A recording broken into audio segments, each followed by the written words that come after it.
વડોદરા શહેરની શાળળ બેચરની પોળમાં આજે વીજ થાંભલામાં અચાનક ધડાકા થતાં ચકચાર મચી હતી. મળતી માહિતી મુજબ આજે સવારે આશરે 11 વાગ્યાની આસપાસ અહીં નવો વીજળીનો થાંભલો લગાવવામાં આવ્યો હતો. ત્યારબાદ સાંજે લગભગ 5:20 અચાનક થાંભલામાં ધડાકા થવા લાગ્યા હતા. ઘટનાની જાણ થતાં ફાયર વિભાગની ટીમને સ્થળ પર જાણ કરવામાં આવી હતી અને જરૂરી કામગીરી હાથ ધરવામાં આવી છે. હાલ ઘટના સ્થળે કામગીરી ચાલુ છે. વીજ થાંભલામાં ધડાકા થવાનું ચોક્કસ કારણ જાણવા માટે તપાસ હાથ ધરવામાં આવી રહી છે.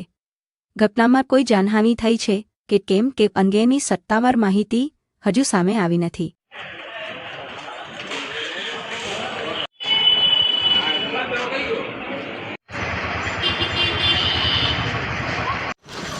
દાદા, શું ઘટના ઘટી છે? કઈ જગ્યા છે? આ શામળ બેચરની પોળમાં નવા વાયરો નાખી ગયેલા અને આજે સવારે બી કામ ચાલતું હતું અને સવારે બી 2 કલાક લગભગ લાઇટો બંધ હતી. ત્યાર પછી કામ ચાલુ કરીને ગયા અને ત્યાર પછી બપોરે લગભગ કેટલા વાગે? 5:30 વાગ્યાની આજુબાજુ બહુ જોરથી મોટા ધડાકા ભડાકા થયા અને બધાની લાઇટો બાઇટો બધું જતું રહ્યું છે. ઘરોમાં કંઈ નુકસાન થયો છે એવું કોઈ જાણકારી છે?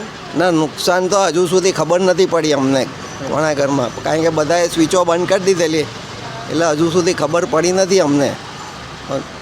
ફાયરમાં જાણ કરી કે ડાયરેક્ટ જીબીવાળાને જાણકારી કરી? ના, જીબીવાળાને જાણ કરી, ફાયરવાળા બી આવ્યા હતા, ફાયરવાળાને બી જાણ કરેલી, એ લોકો બી આવ્યા હતા અને વાયરો અડગી ગયા હતા, તે વાયરો બધા ઉડવી જ ગયા એ લોકો. શું નામ છે તમારું? ચંદ્રેશ હસમુખલાલ પસારી. આ શામળ બેચરની પોળ છે માંડવી જોડે.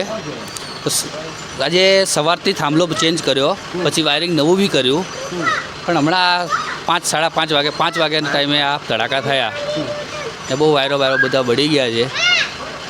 આજુબાજુ સોસાયટીનું નુકસાન? ના, કશું નુકસાન નહીં, કંઈ અત્યારે માહિતી મળી નથી.